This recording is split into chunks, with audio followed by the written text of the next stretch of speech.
can sustain employment. So full employment growth rate which can sustain employment, which means they needed some variables to achieve this growth.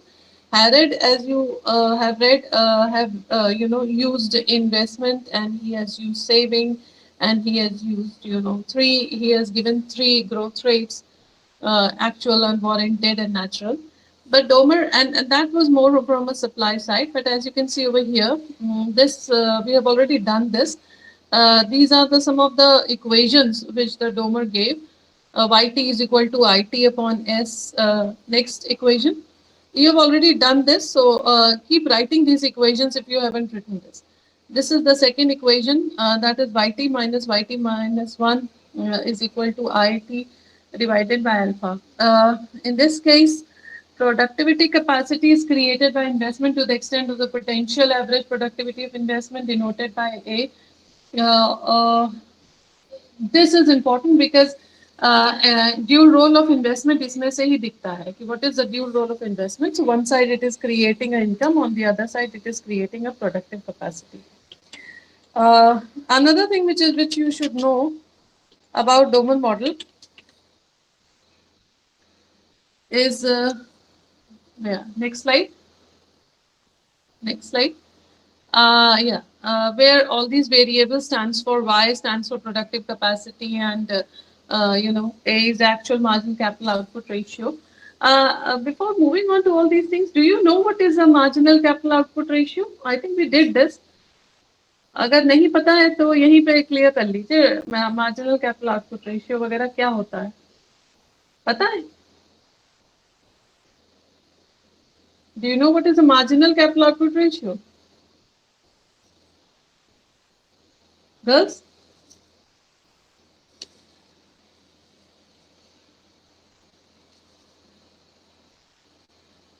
Are we going to speak today, or we are just going to be silent today? Ma'am, is that the amount of capital we need Hello? to increase the output at Do you know what is a... हाँ बेटा, speak. Yes, Akriti. ma'am. Ma'am, it is that amount of capital that is required to increase the output by one additional unit and their ratio. That's marginal. ठीक है, marginal definition सही है. Capital output ratio, marginal capital output ratio. Yes, ma'am. हाँ, ma'am marginal capital output ratio मतलब जो investment होता है उसके कॉन्सिक्वेंट जो जीडीपी में जो इंक्रीज होता है, जो इन्वेस्टमेंट होता है उसके मैम उसके कॉन्सिक्वेंट जो इंक्रीज होता है जीडीपी में, that's it marginal capital output ratio. Okay, that's a marginal capital output ratio. मतलब अगर आकृति की डेफिनेशन ले तो addition which is being made in the total, जैसे मार्जिनल कैपिटल है ये, और तुम ये कह रही हो जो इन्वेस्टमेंट होता है उसके consequent. Okay, capital output ratio, output कितना लग रहा है, एक सिंपल सी बात है, और कितना इनपुट कितना लग रहा है, आउटपुट कितना आ रहा है, वो है कैपिटल आउटपुट रेशियो. बस दैट्स, और कोई ज्यादा कॉम्प्लिकेटेड नहीं है. अब रेशियो मार्जिनल है तो मार्जिनल का मतलब जो उसकी डेफिनेशन की आकृति की वो सही है. यहाँ पे जो n-1 that is the last unit जो भी एडिशन कर रहा है, अब इस केस में कैपिटल है. So capital output ratio actually दो तरीके के हो सकते हैं. कैपिटल आउटपुट रेशियो फिक्स्ड भी होता है, कैपिटल आउटपुट रेशियो मार्जिनल भी होता है. तो फिक्स्ड वाले में ये होगा कि suppose the investment is made in the economy, and let's say the investment is 32% of the GDP. This is just an example. If you want to write it, you can write it. Suppose that investment in an economy, investment is 32% of GDP, and the economic growth corresponding to this level of investment is 8%.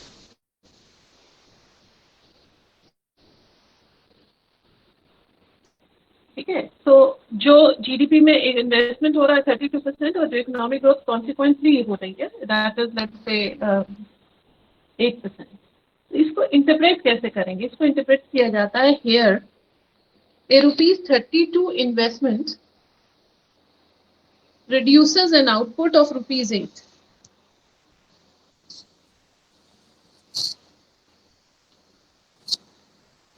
ठीक है, समझ में आया? A rupees 32 investment is producing an output of rupees 8. This is a fixed capital output ratio. That is how much amount of capital needed to produce 1 unit of output. Did you get this? Did you get this? समझ में आया? Okay. इसको आगे बढ़ाएंगे और अब इसको how much capital you require to produce 1 unit of output. तो उसने कहा कि 32% अगर इन्वेस्टमेंट है तो 32 को रुपीज में कर लीजिए 32 rupees and how much output that 32 rupees will produce? How much output? How much worth of output? 8 rupees. 8 rupees. और वो 8 रुपीज क्या था? वो 8 रुपीज वो 8% ग्रोथ रेट थी. ठीक है, तो ये है, दिस इज द रिलेशनशिप कि 32 कैपिटल लग रहा है या इन्वेस्टमेंट हो रहा है तो 8 रुपीज ग्रोथ आ रही है. ठीक है, अब मार्जिनल प्रोडक्ट ऑफ कैपिटल कैसे निकालते हैं? ये तो आपका फिक्स कैपिटल था. तो एमपीके निकालने के लिए MPK is the amount of extra output, वही वो जो एडिशन होता है. So MPK is the amount of extra output. MPK is the amount of extra output the firm gets from an extra unit of capital. The firm gets from an extra unit of capital. Holding the amount of labor constant. Holding the amount of labor constant. इसका formula लिख लीजिए. MPK is equal to, MPK is a function of, bracket में लिखिए K plus 1 comma L, K plus 1 comma L bracket close minus F, फिर से बाहर लिखिए और ब्रैकेट में लिखिए K comma L. ये होता है marginal product of capital. Extra output the firm gets from an extra unit of capital और an economy gets from an extra unit of capital holding the amount of labour constant. This is the marginal. इसी से marginal capital output ratio भी निकलता है. ठीक है, तो इस तरीके के टर्म्स को डोमर ने इस्तेमाल किया है अपने उसमें. That is marginal capital output ratio. But before moving on to that,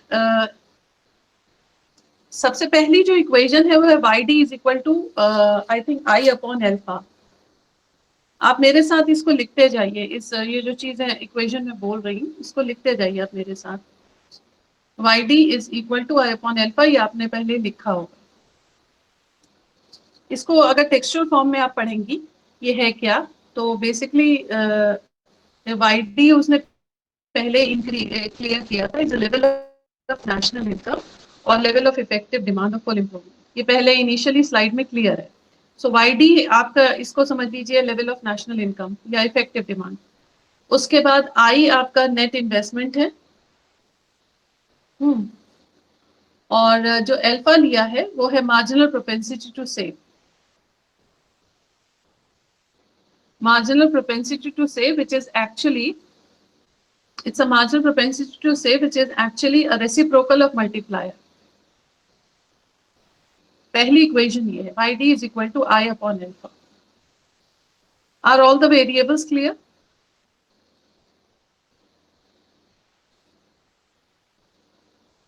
Are all the variables clear?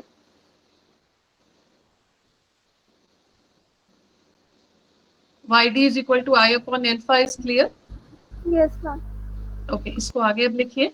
This equation means that the level of national income is directly proportional to the net investment. Simple relationship है that the level of national income is directly proportional.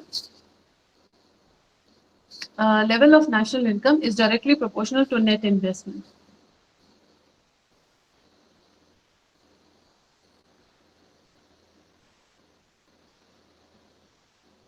ठीक है, and directly proportional to any increase in level of investment will increase the national income. ये एक direct relationship है क्योंकि YD is equal to I upon alpha. लेकिन alpha, as you know, it's marginal propensity to save, and YD is effective demand. So there is an inverse relationship you can say. So effective demand is inversely proportional to marginal propensity to save. Effective demand is inversely proportional to marginal propensity to save.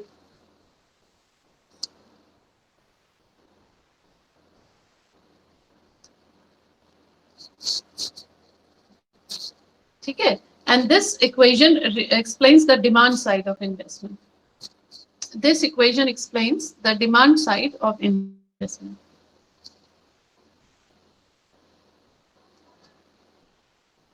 Am I clear?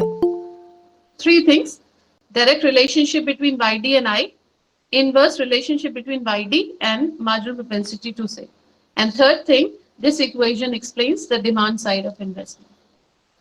यहां तक clear है? Next equation देखिए, YS is equal to sigma K.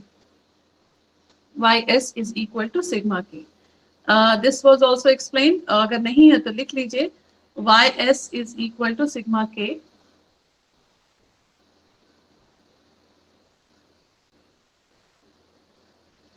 YS is actually supply of output. D था तो effective demand थी, और S है तो सप्लाई है, तो सप्लाई ऑफ आउटपुट की इक्वेशन है. तो supply of output is equal to sigma is productivity of capital or net investment.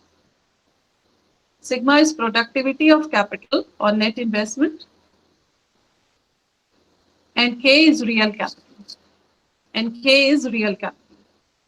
So YD is equal to I upon alpha, but YS is equal to sigma, and that is multiplied directly by K. So this equation explains the supply of output at full employment depends upon two factors. This equation explains the supply of output. याद करने के लिए bracket में YS लिख लीजिए. This equation explains that supply of output YS at full employment depends upon two factors: productive capacity of capital C, productive capacity of capital C, and amount of real capital K. Productive capacity of capital C, C variable से होगा वो, and amount of real capital K. So supply of output depends upon two things. There has to be a productive capacity of capital C measure की जाएगी, and how much is amount of real capital is available. So this is the supply side of investment. That was the demand side, and this is the supply side of investment. अब equilibrium के लिए आपको क्या चाहिए? आपको equilibrium के लिए चाहिए YD should be equal to YX. So अब ये थर्ड इक्वेशन लिखिए. For equilibrium, the demand and supply should balance. For equilibrium, the demand and supply should balance. So YD is equal to YS. That is, अब substitute करिए. So that is I upon alpha is equal to sigma into K.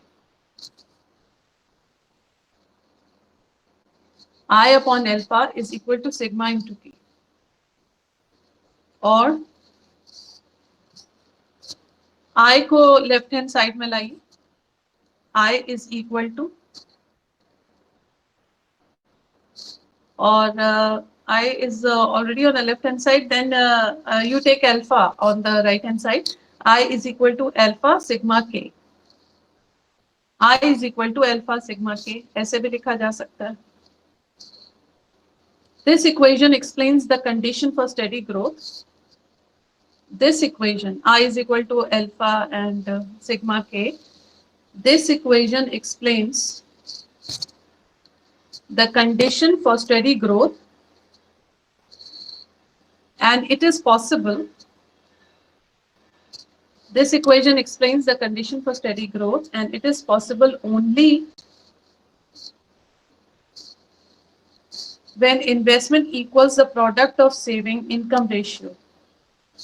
Only when investment equals the product of saving income ratio.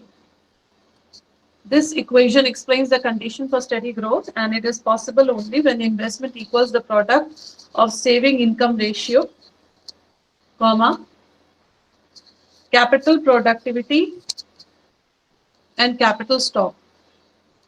So investment should be equal to product of saving income ratio, capital productivity and capital stock.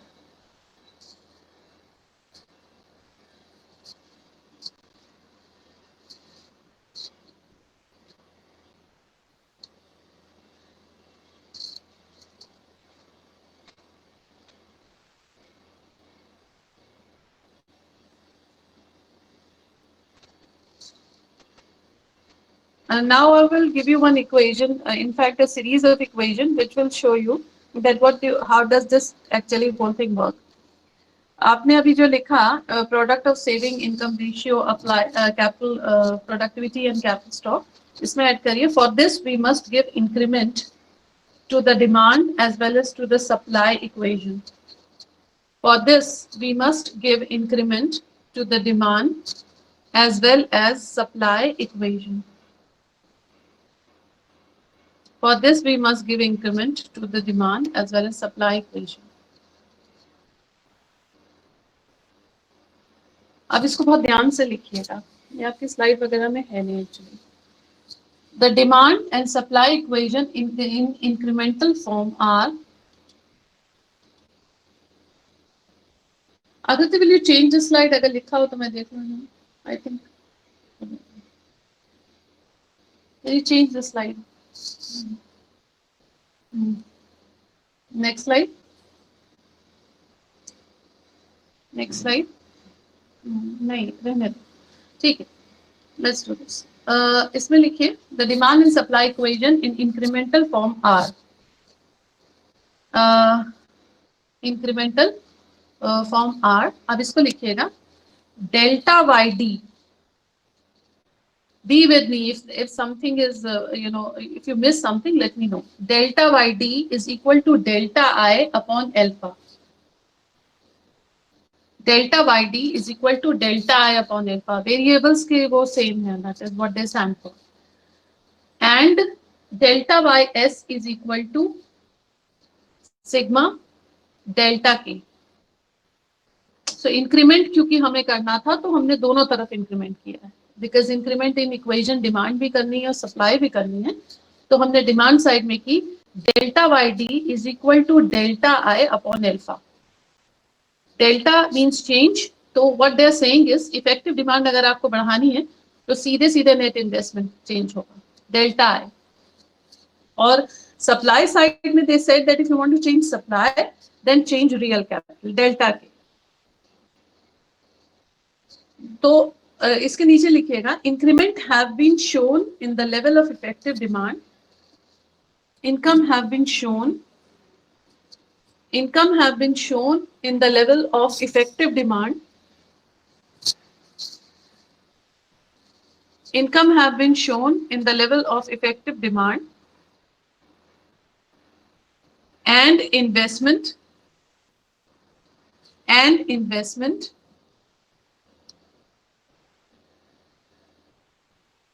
increment have been shown in the level of effective demand and investment because these are variables.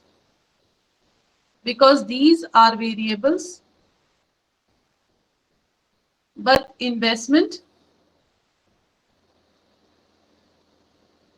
but because these are variables, but increment has not been shown in it as constant. Because these are variables, but increment have not been shown in it as constant.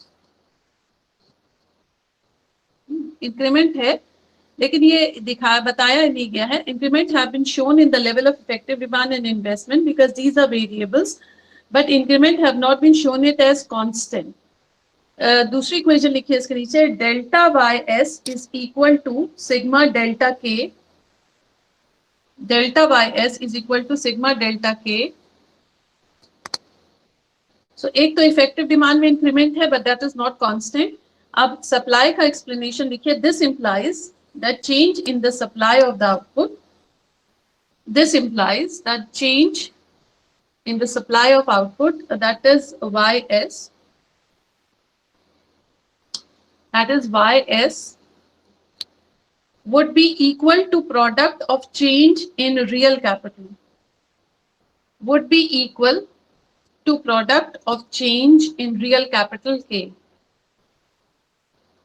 This implies that change in the supply of the output ys would be equal to product of change in real capital K and productivity of capital,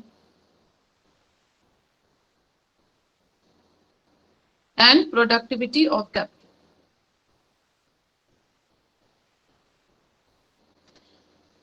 As change in real capital is equal to net investment, as change in real capital is equal to net investment.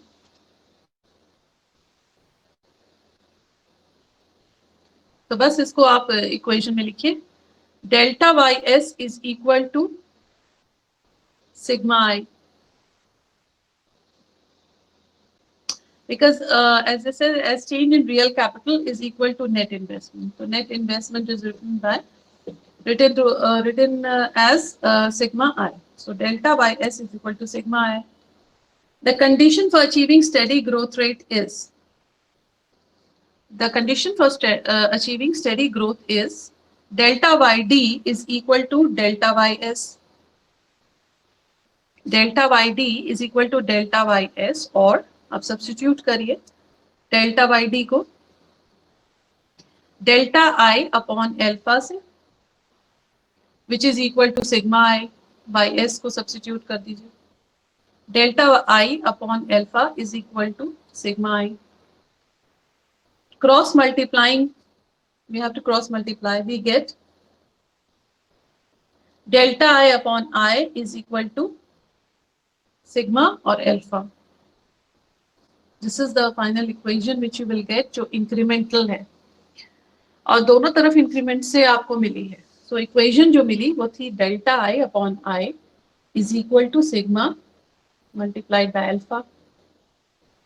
अब इसको अगर textual form में लिखेंगे तो इसका मतलब क्या हुआ, इसको सर्कल कर लीजिए, इस फाइनल इक्वेशन को सर्कल करिए, इसको लर्न करिएगा। This is the final equation, ये इंक्रीमेंटल इक्वेशन है और ये आती है व्हेन वी टॉक अबाउट कि हम नेट इन्वेस्टमेंट से कैसे स्टडी ग्रोथ मिलेगी। अब इसको टेक्सचुअली लिखेंगे तो लिखेंगे this implies that the growth rate of net investment, this implies that the growth rate of net investment must be equal to the product of margin propensity to save. This implies that the growth rate of net investment must be equal to the product of marginal propensity to save and productivity of capital.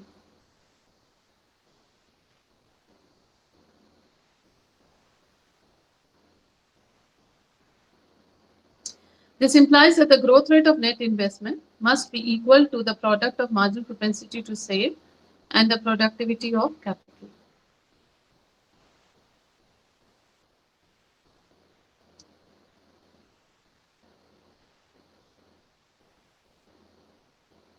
Thus, the necessary condition to maintain steady growth is, फिर से लिखिए equation, delta I upon I is equal to sigma into alpha. आप इसको substitute कर सकते हैं आई को, because delta आई उधर जो है वो Y D, delta Y D था, delta Y D is equal to delta I upon alpha. अब आप इसको सब्स्टिट्यूट भी कर सकते हैं, डेल्टा आई अपॉन आई की जगह आप लिख सकते हैं एक चीज और लिखिए, but delta Y upon Y is equal to delta I upon I, but delta Y upon Y is equal to delta I upon I. मतलब इनकम अगर चाहिए, वो तो इन्वेस्टमेंट की है, नेट इन्वेस्टमेंट की, लेकिन अगर इनकम चाहिए, इफेक्टिव डिमांड और इनकम चाहिए, तो उन्होंने कहा एक्चुअली में वो तो इक्वल होता है डेल्टा अपॉन आई से। तो बहुत सिंपल है, फिर आपको क्या चाहिए, उसको सब्स्टिट्यूट कर दीजिए, delta Y upon Y is equal to sigma into alpha. ये इक्वेशन जो अभी आपने लिखी है, this was given by actually the name of the person who gave this equation is Kurihara. So उनका स्पेलिंग लिख लीजिए Kuri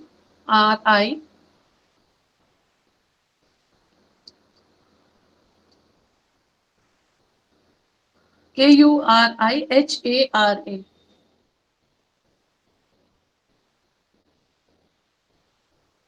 HAR। अब इसमें लेकिन यहाँ पे डोमर ने ये जो इक्वेशन दी, इसकी सप्लाई साइड और डिमांड साइड क्योंकि दोनों से थी, यहाँ पे मल्टीप्लायर का भी यूज हो रहा था। तो एक मायर और बॉल्डविन की लिख लीजिए डेफिनेशन, फिर आगे बढ़ते हैं। In the words of Meyer and Baldwin, MEIER, Meyer and Baldwin, quote करिएगा, the answer to the problem of what rate of growth is necessary, the answer to the problem of what rate of growth is necessary to maintain a continuous state of full employment, the answer to the problem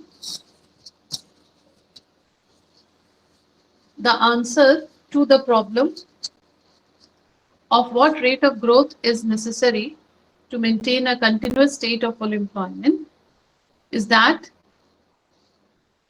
investment and real income must grow,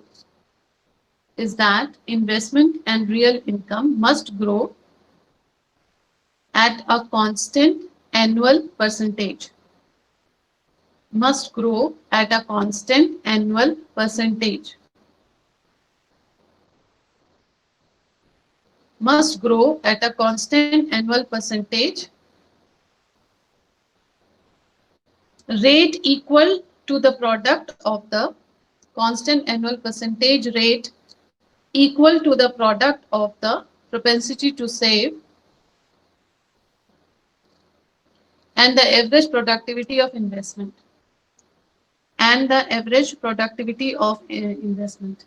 Unquote. Can somebody please read Meyer and Baldwin की definition जो अभी दी आपको?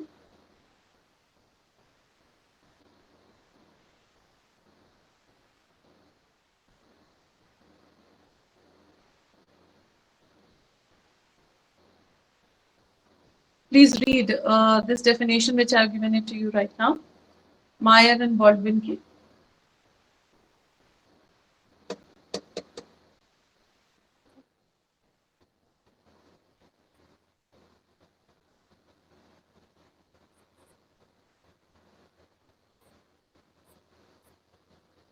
State of full employment. Continuous state of full employment.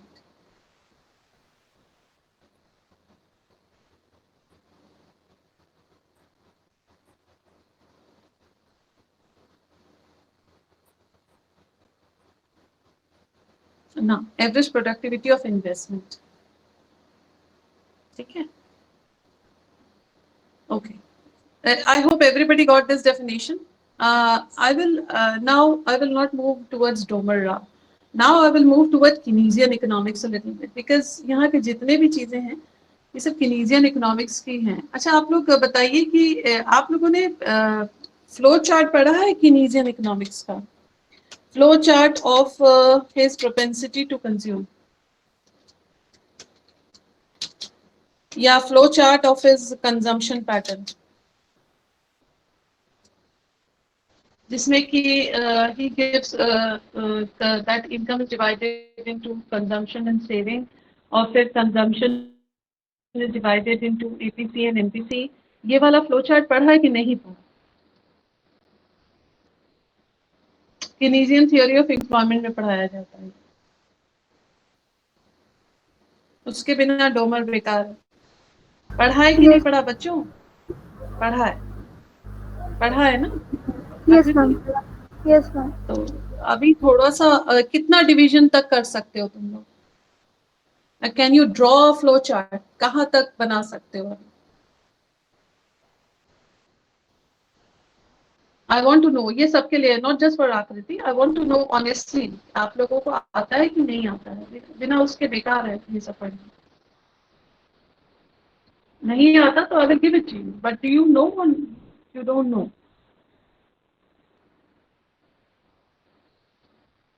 You have to answer me.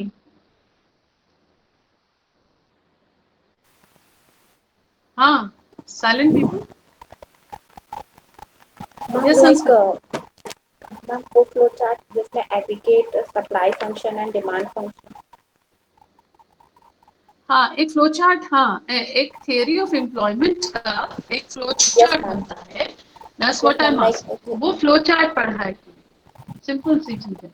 उस flow chart में होता है consumption divide किया जाता है ना, प्रोपेंसिटी टू कंज्यूम में। यस मैम, और size of aggregate demand function नहीं, एडीएफ नहीं। नहीं, वो नहीं पूछ रही। चलो इसको बना के देखते हैं, ठीक है? Let's try. बाकी लोग जिन लोगों ने अभी कोई आंसर नहीं दिया, उनको कोई क्लू है कि मैं क्या बात कर रही हूँ? आप लोगों ने बनाया है कभी इसको? इससे क्योंकि बहुत सारी चीजें क्लियर बच्चों, शांत बच्चों।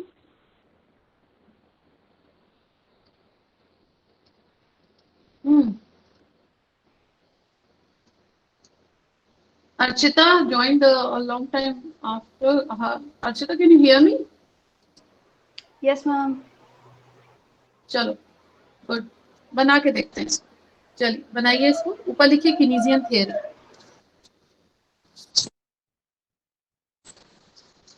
Keynesian theory. फिर उसके नीचे लिखिए कीनीजियन थियरी, फ्लो चार्ट है, फ्लो बनाते जाइएगा।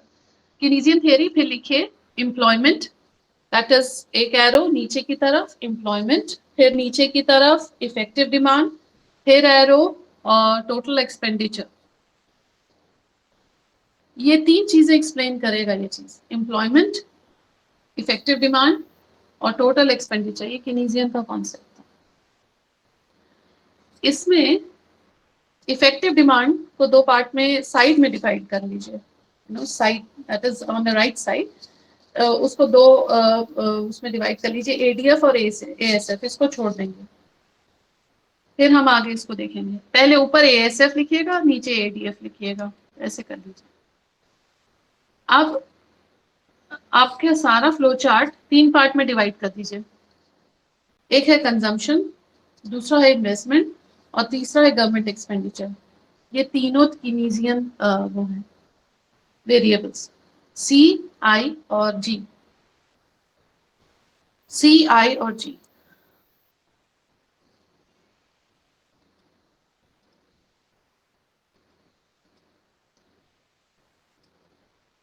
उसके बाद फर्दर कंजम्पशन को पहले डिवाइड करिए, सी को दो पार्ट में डिवाइड करिए। Consumption is divided into two parts. एक है मनी इनकम, जिसको वाई से डिनोट करते हैं, कैपिटल वाई, और दूसरा पार्ट है propensity to consume. Propensity to consume को फर्दर दो पार्ट में डिवाइड करिए, एपीसी और MPC. APC is C upon Y और MPC is delta C upon delta Y. That is consumption और इनकम का ratio average propensity to consume होता है, और डेल्टा सी और डेल्टा वाई का रेशियो जो होता है वो मार्जिनल प्रोपेंसिटी टू कंज्यूम होता है।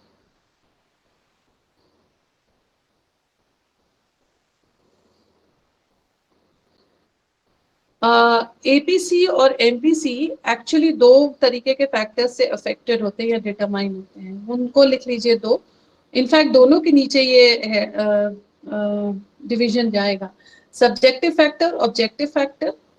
एपीसी और एमपीसी दोनों इससे अफेक्टेड होते हैं, सब्जेक्टिव फैक्टर्स हैं और कुछ ऑब्जेक्टिव फैक्टर्स हैं। ये है कंजम्पशन साइड ऑफ इक्वेशन जो कीन्स ने दी थी। इसको यहाँ पे डोमर ने इस्तेमाल किया है। आप बार बार एमपीएस देख रहे थे इसमें, तो यहाँ पे एमपीएस भी है अभी, लेकिन इसमें केवल कंजम्पशन मेंशन है। अब आइए इन्वेस्टमेंट साइड में। इन्वेस्टमेंट को दो पार्ट में आई को डिवाइड करिए, एक है एमईसी और दूसरा है rate of interest, marginal efficiency of capital. MEC को दो पार्ट में फर्दर डिवाइड करिए, प्रोस्पेक्टिव यील्ड और सप्लाई प्राइस।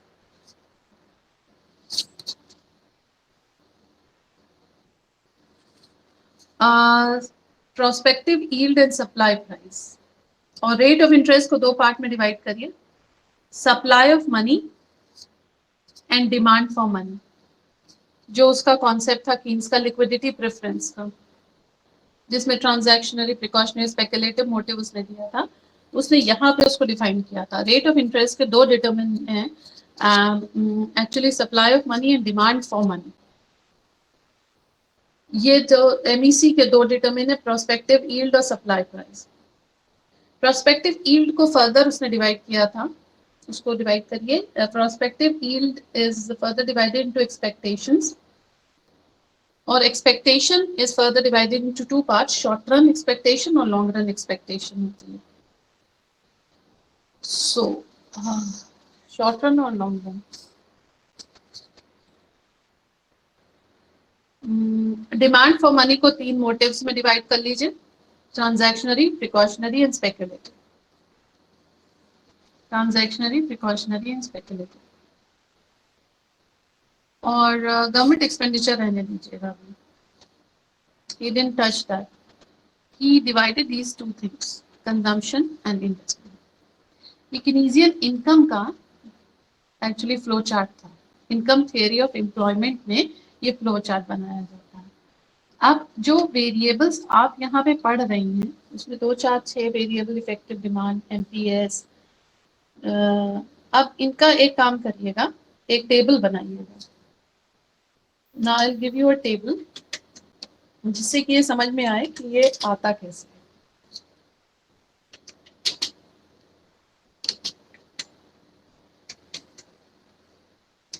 इसमें सबसे पहले इनकम लिखिए, टेबल बनाइए, इनकम लिखिए, कंजम्पशन लिखिए, सेविंग लिखिए, इनकम, कंजम्पशन, सेविंग।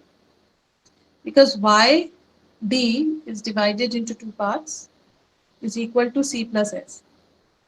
अब इनकम लिखिए 0, 100, 200, 300, 400, 500, 600 and 700, 700 तक।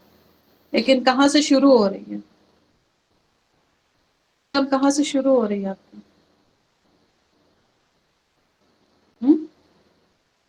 What was the first variable? Zeros. आप ध्यान दीजिएगा कंजम्पशन पे। 30, 100, 170, 240, 310, 380, 450, 520. 30, 100, 170, 240, 310, 380, 450, 520. जब इनकम 0 है तब भी कंजम्पशन 30 है। ये एक फिनोमिनन है कि even that this is what actually propensity to consume is all about.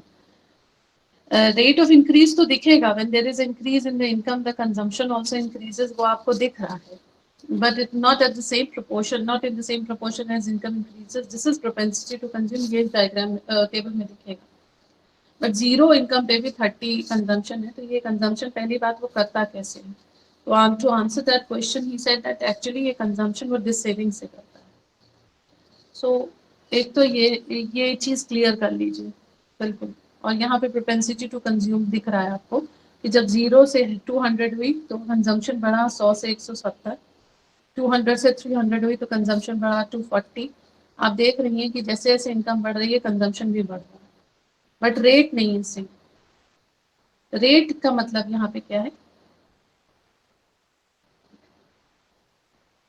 Rate meaning,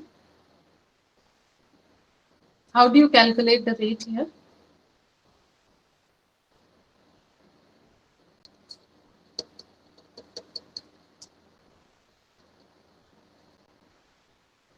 How do you calculate the rate here?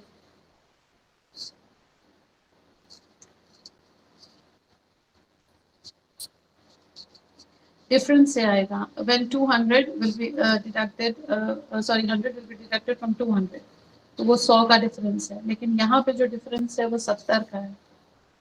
अब देखिए वो भी 100 का कंसिस्टेंट चल रहा है, लेकिन 240 और 170 का डिफरेंस आप निकालेंगे। इस तरीके से आपको वो एक मार्जिनल प्रोपेंसिटी दिखेगी इसमें। लेकिन इसको निकालने से पहले सेविंग भी लिख लीजिए। सेविंग में लिखिए क्योंकि उधर 30 आया था और 0 इनकम थी, तो अपेरेंटली सेविंग क्या होगी, -30। यू डिस सेव करेगा, सो -30 0। जब इनकम उसकी 100 है तो उसका कंजम्पशन 100 है, अपेरेंटली 0 सेविंग है। इसमें से ही आप निकाल सकती हैं, जब 200 इनकम 170 कंज्यूम कर रहा है तो 30 सेविंग है। 30, 60, 90, 120, 150, 180 सेविंग। सिंपल डायग्राम होता है, but it has lot of information regarding Keynesian economics.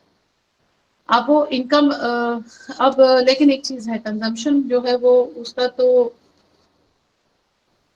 Consumption का जो रेट ऑफ इंक्रीज होगा वो that is it will increase but not at the same rate. लेकिन आप ध्यान दीजिए सेविंग पे, सेविंग कंसिस्टेंटली इंक्रीज करेगी।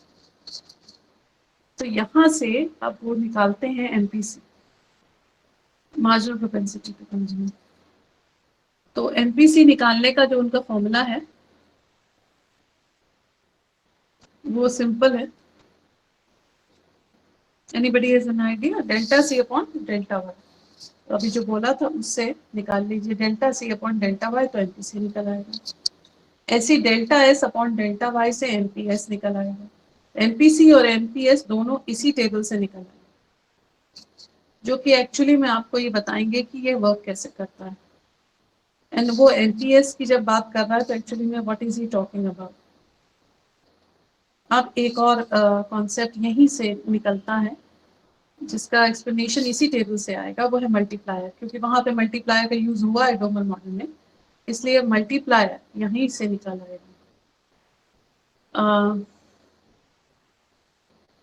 अगर आप एमपीसी से मल्टीप्लायर निकालेंगी तो फॉर्मूला है k is equal to 1/1 minus MPC. और अगर आप एमपीएस से मल्टीप्लायर निकालेंगी तो फॉर्मूला है 1/MPS। ईदर वे इसी टेबल से आपका मल्टीप्लायर भी निकल आएगा। सो अब आप डोमर मॉडल में वापस जाइए। डोमर मॉडल के सारे वेरिएबल्स को ध्यान से देखिए, खास तौर से इफेक्टिव डिमांड के वेरिएबल। इफेक्टिव डिमांड के वेरिएबल में वाईडी का जो मैंने एक्सप्लेनेशन आपको अभी दिया, उसमें ये सारी चीजें हो रही हैं। वो एक्चुअली में एडवांस मॉडल है और उसमें ये ग्रांटेड लिया गया है that you already know all this. So जब आपने वाईडी का फॉर्मूला लिखा तो वाईडी एक्चुअली में आ ही इसी सब चीजों से रहा है, MPS, multiplier and all that. तो इसलिए जब आपको YD is equal to YS की जरूरत पड़ेगी, that is you need an equilibrium for steady state, but you actually require that the income country की इतनी होनी चाहिए। अब ये तो नेशनल इनकम है, which should have more consumption rate. Saving से ज्यादा कंजम्पशन रेट होना चाहिए, तभी वो कन्वर्ट होगा इनकम में मल्टीप्लायर साइड से। लेकिन अगर आप सेविंग साइड से उसको एक्सप्लेन करेंगी तो आपका कॉन्सेप्ट है फिर S is equal to I। तो S इज इक्वल टू, जब कंजम्पशन साइड से एक्सप्लेन करेंगी तो मल्टीप्लायर से करिएगा, और जब S से एक्सप्लेन करेंगी सेविंग से तो आप फिर S is equal to I से करेंगे। तो इन दैट केस MPS से मल्टीप्लायर निकलेगा, तो 1/MPS। तो ईदर वे इनकम बढ़ती है मल्टीप्लायर की वजह से, और इनकम बढ़ने का एक मेन डिटर्मिनेंट है net investment. Net investment has the capacity to change the entire scenario, but again net investment के पीछे ये टेबल खड़ा है, क्योंकि net investment कहाँ से आएगा, इन्वेस्टमेंट आएगा कहाँ से, सेविंग से, और सेविंग कहाँ से आएगी, इनकम से। तो ये table, this table is the backdrop, that flow chart is the backdrop of the Domer model. Never ever study any growth model जो इन सब चीजों की बात कर रहा है, जो एक्चुअली में वेरिएबल्स ले रहा है या डिटर्मिनेंट्स ले रहा है, इनकम को और इफेक्टिव डिमांड को और इन्वेस्टमेंट को और मल्टीप्लायर को और एमपीएस को, तब तो आपको कीनीजियन इकोनॉमिक्स पढ़नी ही पड़ेगी। So I think Domar model is more clear now, ये आया कहाँ से सब कुछ। सो इसको थोड़ा सा और पढ़ेंगे आप लोग तो ये टेबल और क्लियर हो जाएगा आपको।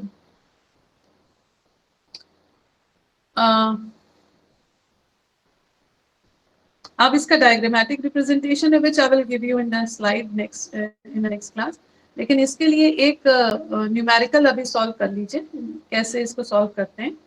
इसके लिए लिखिए डोमर्स equation of steady growth can be explained. Domer's explanation of steady growth can be explained with the help of numerical example. With the help of numerical example, suppose A is equal to 50%.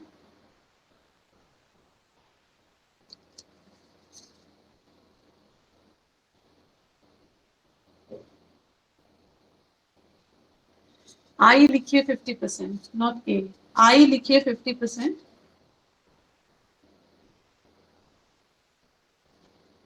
And जो alpha है उसको लिखिए 6%. सो जो आपका formula है वो है delta I. तो delta I upon I is equal to alpha into sigma. तो फिर डेल्टा आई अपॉन आई में लिखिएगा, डेल्टा आई को 50 ले लीजिए, 50 divided by 100 multiplied by 6 by 100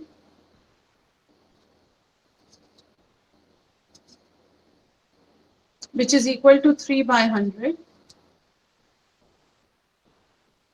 or 3%.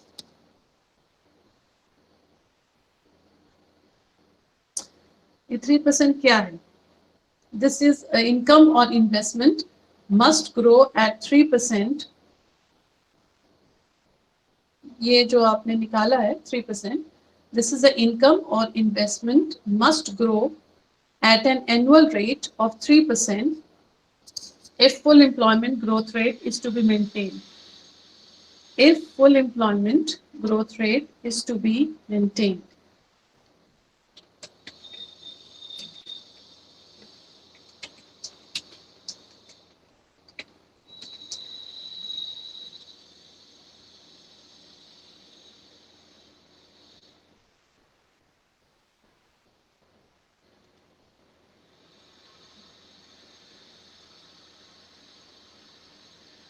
Now,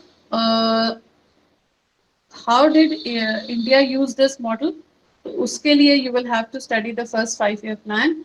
India used Harrod-Doman model to actually formula जो यूज किया था वो हैरड-डोमन मॉडल का ही था. अब इसमें एक जो लास्ट चीज बची है, बिकॉज डोमन मॉडल ये है, इसमें जो लास्ट चीज बची है वो है knife edge balance. That is from the Harrod side का नाइफ एज बैलेंस है. तो नाइफ एज बैलेंस की डेफिनेशन लिख लीजिए. नाइफ एज बैलेंस आता है इसी में से है.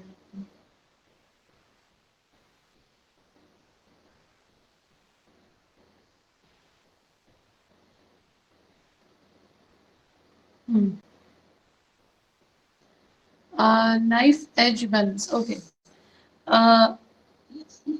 In a Harrod-Domer problem,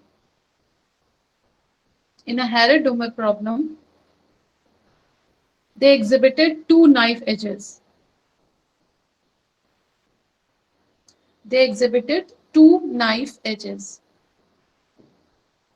First was the balance between the actual and the warranted rate of growth. The first was the balance between the actual and the warranted rate of growth.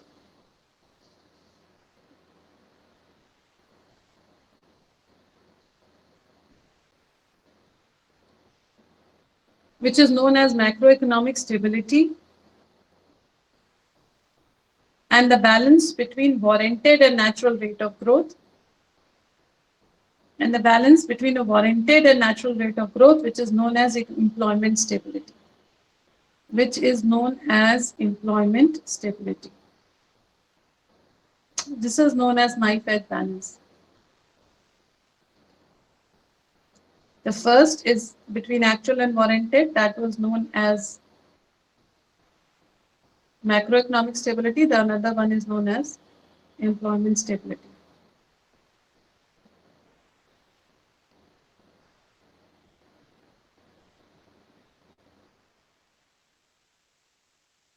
I will give you one more numerical to solve this. इसको solve करिएगा. Suppose the economy is currently operating at a capacity production level. Suppose the economy is currently operating at a capacity production level of 1000. Capacity production level of 1000 per year. And has a capital output ratio of 3. And has a capital output ratio of 3.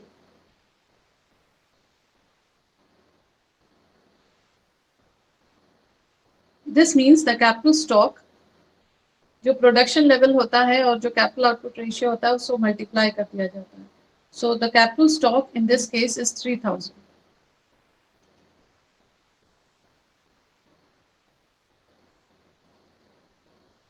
Assume the NPC out of GDP is 0.7. NPC out of GDP is 0.7 and the NPS कितना होगा? अगर NPC 0.7 है तो NPS कितना होगा? 0.3. 0.3. This includes business and public saving as well as household saving. तीनों हैं इसमें. This include business, public saving as well as household saving. तीनों सोर्स दिए गए हैं सेविंग के.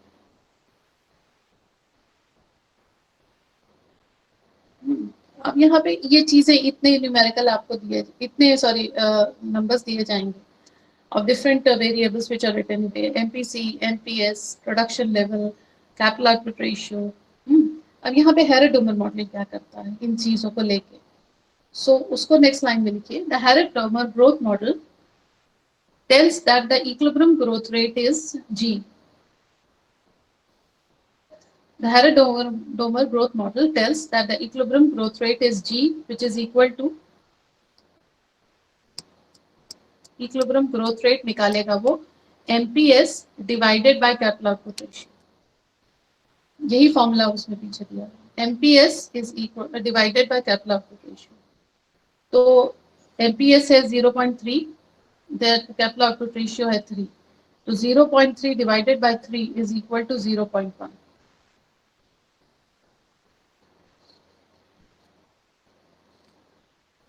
ठीक है. इसका मतलब क्या हुआ? That is, the economy can grow at 10% per year. ये परसेंटेज में, so 0.1. That is, the economy can grow at 10% per year. ठीक है. अब इसको चेक कर सकती हैं आप कि कैसे ये 10 आया. तो इसके लिए चेक के लिए करिए.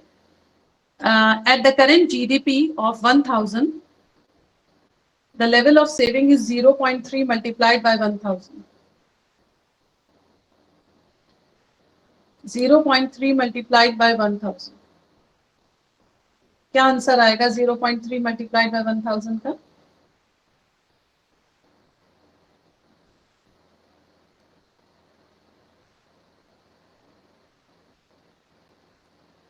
The level of saving is 0.3. Yes, but how much? 300. 300. 0.3 multiplied by 1000 is equal to 300. The growth in GDP is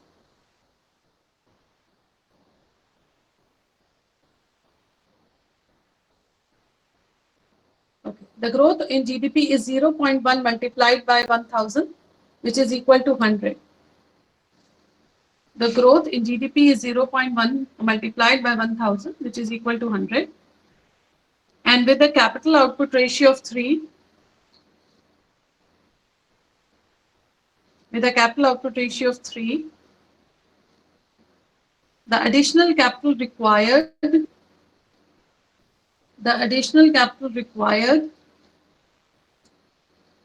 to produce the additional capital is, to produce the additional output is, क्योंकि output ratio 3 है, तो कितना additional capital require होगा to produce the additional output. तो उन्होंने कहा उसके लिए 3 have to be multiplied by 100.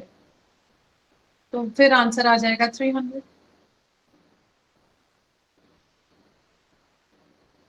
तो जो आपका इनिशियल था current GDP of 1000, the level of saving is this much. This is the investment required in order to increase capacity. This is the investment required in order to increase capacity.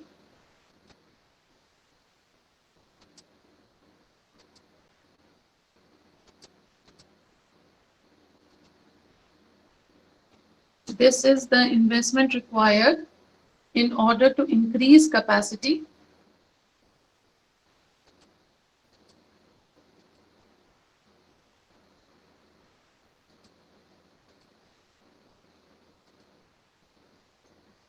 In order to increase capacity by the right amount. By the right amount.